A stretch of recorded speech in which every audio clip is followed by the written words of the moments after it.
The most performance-enhancing thing that a combat sports athlete could ever do is not a drug. It's not a PED. It's not steroids. The most performance-enhancing thing a fighter could ever do is, well, before we get to that, check out this sweet t-shirt I got, from our friends at xmartial.com. Got a samurai on it. Get your own at xmartial.com. Use my code Ramsey10 for 10% off everything. Now back to my spiel here. What is it? What is it, Ramsey? What's the most performance-enhancing thing a fighter could possibly do? Not cut weight. Yeah. How many times have you been privy to a discussion went something like this? Wouldn't it be great if there was a take anything you want division in the UFC where fighters could get all roided up and take all the PEDs they wanted? Then we would see some crazy fights with crazy athletes doing crazy things. Maybe.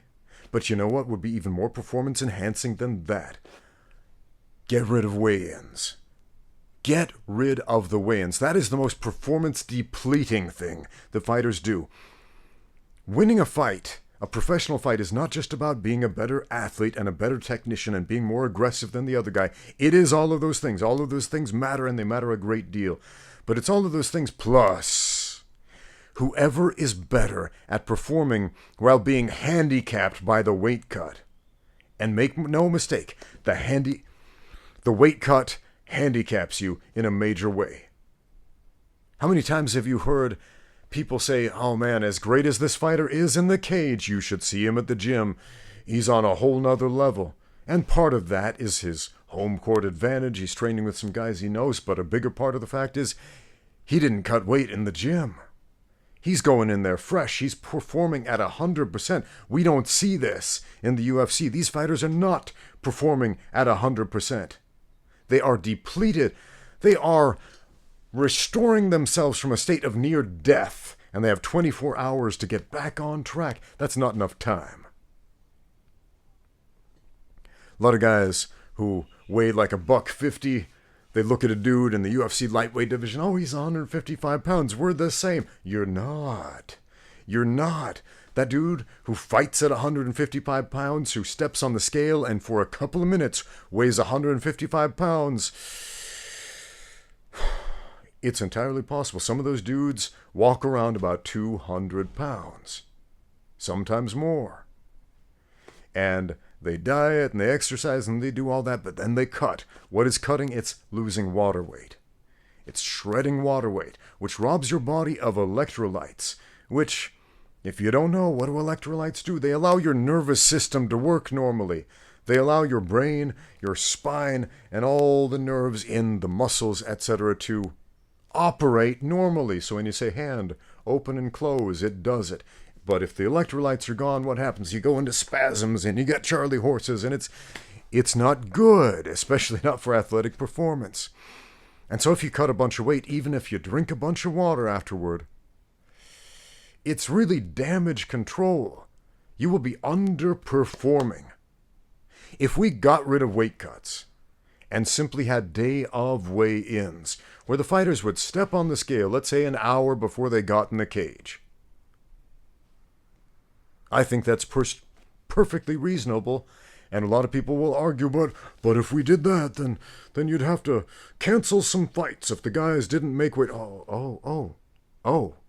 We've never had to do that before with weigh-ins. Don't you remember this last UFC? Khamzat Chimaev shows up a few pounds overweight and panic. We've got to cancel fights and rearrange the whole fight card, and it's going to be a whole thing. It happens anyway. It happens. That's not an excuse. Look, when I started fighting professionally in the sport of mixed martial arts, we had day of weigh-ins. That's exactly what we did. We would step on the scale 60 to 30 minutes before getting in the cage, and it worked. Once in a while, a fight would have to be canceled because the dude apparently didn't know how much he weighed and lied about it or something like that. But look, part of being a professional combat sports athlete is making weight. So let's say we have day of weigh-ins, right? And I know that I weigh 205 pounds right now. And 205, that's the light heavyweight division. That's the upper weight limit of the light heavyweight division. So right now, if I were to fight and step on the scale day of wins, that's light heavyweight. I know that's my walking around weight. There's no way I can cut to 185 and rehydrate in 30 minutes. That's not going to happen.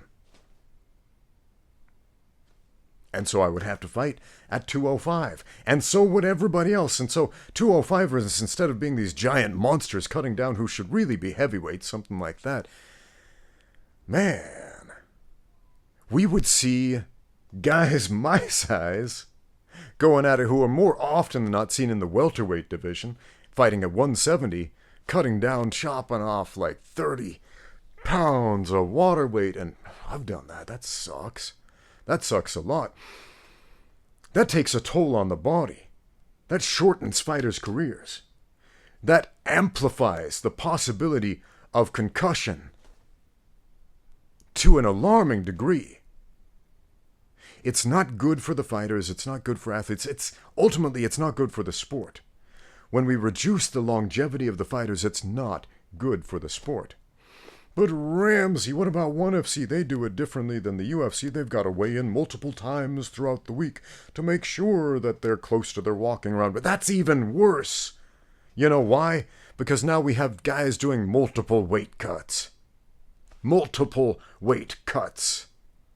One is bad enough. Multiple, even worse. Man, I've got no sympathy, no love for ONE FC in that regard, man. You know why they do that? Because they killed a dude. I'm just going to come out and say it. Yeah, I'm putting it on them. I'm putting it on the promoter. There was a fighter who died cutting weight for ONE FC. I almost died myself cutting weight for ONE FC. Well, before they called themselves ONE FC, they went by the name Martial Combat and then rebranded. I fought for Martial Combat. They set up this weirdly mismatched fight between myself. When was this? Like, long time ago, 2009, I think it was, and a Brazilian Jiu-Jitsu world champion. But he was in the teeny tiny division, a division I had never fought in, and they expected me to cut 30 pounds of water weight in less than 30 hours because they sprung this on me at the last minute. I was like, this isn't the information I agreed to.